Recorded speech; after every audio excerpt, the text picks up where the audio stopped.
You blow me away. I am so proud to be the pastor of this church. I really am. You're one reason, and I want to say this is Trinity Sunday, and we have Katie Standish, Chris Muzong, and Sarah Coleman. We have the Trinity of Trinities, I tell you. They are so powerful, and I'm so proud again to be pastor of a church that would do something like our OWL program, which is not just, oh, let's have a weekend to talk about something. No, this was a full-on thing that these kids will remember forever, and I'm just so pleased. Thank you so much for all you guys do. Okay, let me pray. Dear God, we ask that in these days, you would show us your face, that we might be strong, that we might be joyful, that we might understand fully where we are, how we can stand up and be your people. Amen. So let me begin with a paragraph from a guest essay in this morning's New York Times by Ruth Ben-Ghiat, professor of history at New York University. She wrote, again, this is just this morning, in the space of a week, the American public has been treated to two highly unusual sights. First, federalized National Guard members and active duty Marines dressed for combat on the streets of Los Angeles, ready to stand opposite civilians protesting ICE roundups. Then an extravagant military parade in Washington on Mr. Trump's birthday, generating footage of tanks massed on the streets in numbers more often seen in countries where a coup is underway. Mr. Trump appears eager to create optics that support his claim that public dissent constitutes an existential threat to the nation. He also apparently seeks to get the American public used to seeing our armed forces in a new light. In the president's version of America, the military should be seen less as an apolitical body loyal to the Constitution. Rather, he believes it should be viewed as an institution that serves at the behest of a single leader and his ideological and political agendas, regardless of how much these depart from democratic understandings of the military's role. She continues, security forces have often been the public face of the violence and moral collapse that can pervade societies when strong men come to power. Armed enforcers can play fateful roles in speeding up autocratic consolidations by complying with a leader who wants to use them against his own citizens, as in Chile during the Augusto Pinochet dictatorship. Military parades like in North Korea and Moscow were right up there with them. After having said of himself in February, just this year, "Long live the king," President Trump added then that he was above the law by saying that, quote, "He who saves his country does not violate any law." He sees himself as justice embodied. And in fact, to his supporters, he has said, "I am your justice and your retribution." Well, there were two modes of justice in the Old Testament. I want to get to the background here. One is the justice that comes out of Jerusalem, capital city, where the royal elites and the power structures lived, right? Lived and ruled. The second kind of justice is a justice that comes from God instead, a justice that is forever looking for ways to lift up the poor and forgotten. We see this preferential option for the poor over the rich uttered in all the Old Testament prophets, Amos, Hosea, Jeremiah, Ezekiel, Isaiah, every single one of them. The justice that's identified, though, with the power elites of Jerusalem claim to be from God too. And they have their own liturgy, a liturgy uttered from the Jerusalem temple. And there are remnants of that liturgy in 5 of the Psalms of the Old Testament. And those are all Psalms that use the phrase, Yahweh is king. They say he. It's always he. He established the world. He will never be moved. He will come to judge the earth. And this male God king is always identified with a particular brand of imperial justice.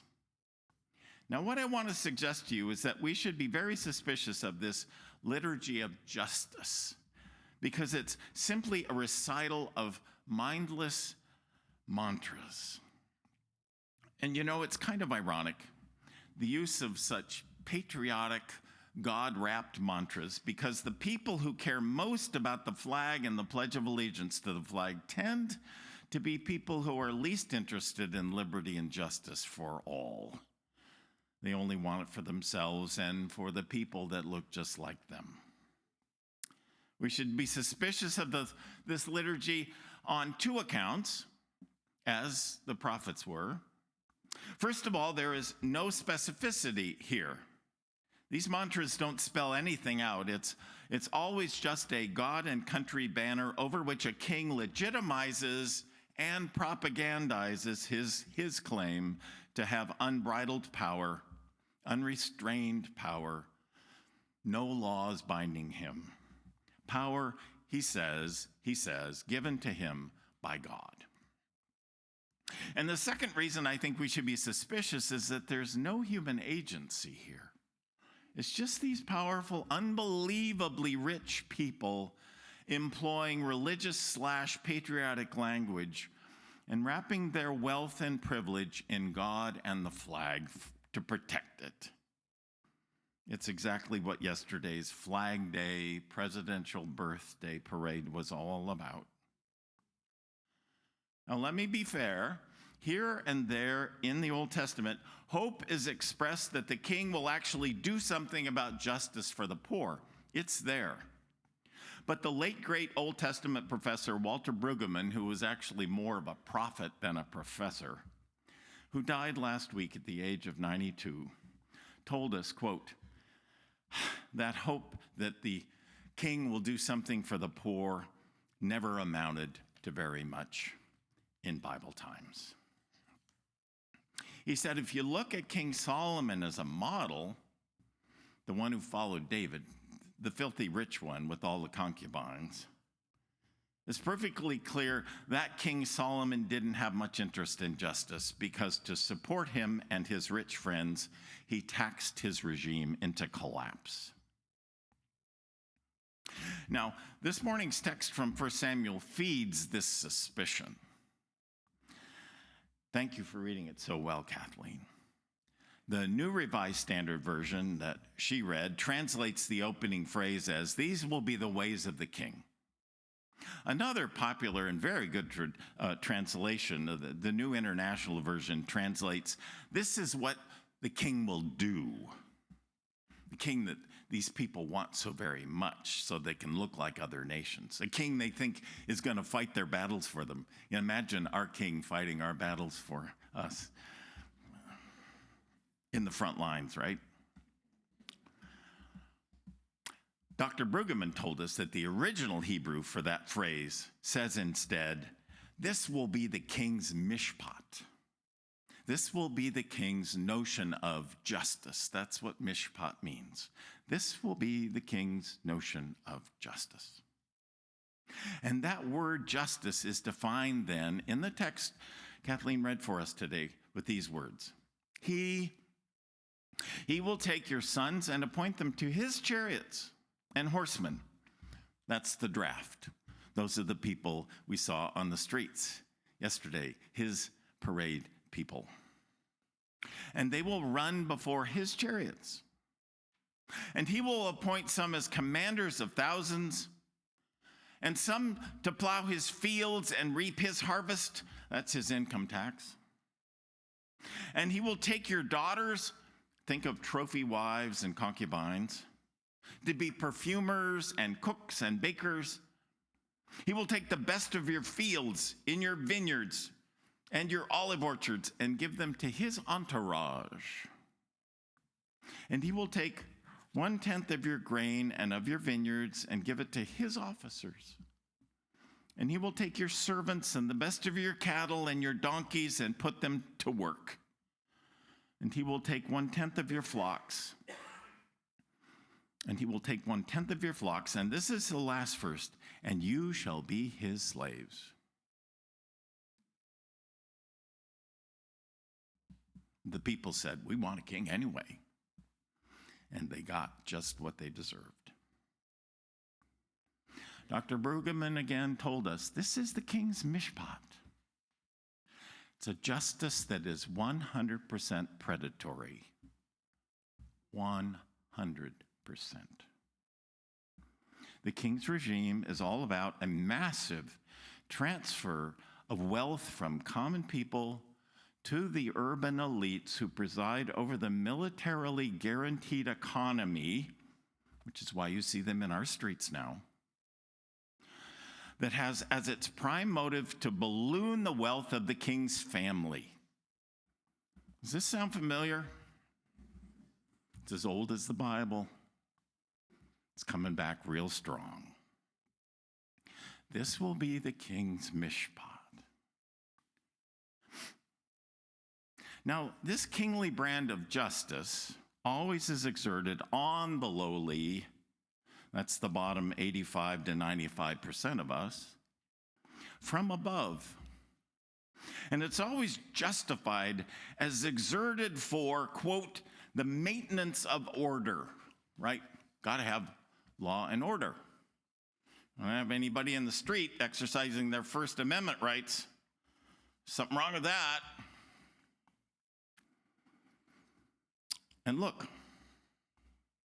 the autocrats always say, not sometimes, no, always say that in order to maintain order, you may need more police, or you may need to call out the National Guard, or you may want to declare martial law, in fact, or better, all three. But whatever, it's all about the people of privilege growing their wealth and privilege, aggrandizing everything to themselves. And still, think of the people who said, we want a king anyway, in the Bible. And still, many people in our nation just nod their heads in agreement when our president says we need more ICE police, to maintain order, because we have this invasion going on of all these people who are cleaning our hotel rooms and serving us McDonald's and going to college and doing all these awful things. They nod their heads when our king says we need more ICE police. We need to call out the National Guard, even though police and governors say that'd be inciting violence. Violence they love to see in our streets because then they can ask for more military rule on our streets, right? I have no doubt these same citizens would even nod in agreement when, if he encounters enough resistance, like we saw in our public parks yesterday, if he encounters enough resistance to his daily attacks on free speech and democracy, he might say, I hate to do this, but we just have to impose martial law and lock down the whole country and suspend the courts and circumvent the laws and the governance of individual sovereign state governments too, and suspend the rule of law itself completely. If that happens, I have no doubt those people, the ones who said, no, we want a king to govern over us, they will say, well, God picked this man for just this time. This time just before Jesus comes back to bring history to a screeching halt. The end times call for just such extreme measures.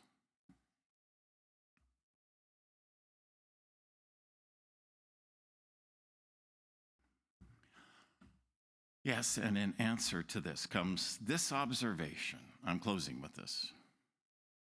From our Chicago-born, White Sox-loving Pope. Pope Leo XIV, who I believe was summoned to his authority for just such a time as this by God. Many of you have already seen what he said. You cannot follow both Christ and the cruelty of kings. A leader who mocks the weak, exalts himself, and preys on the innocent is not sent by God. He is sent to test you. He is sent to test us. And the Pope said, and many are failing.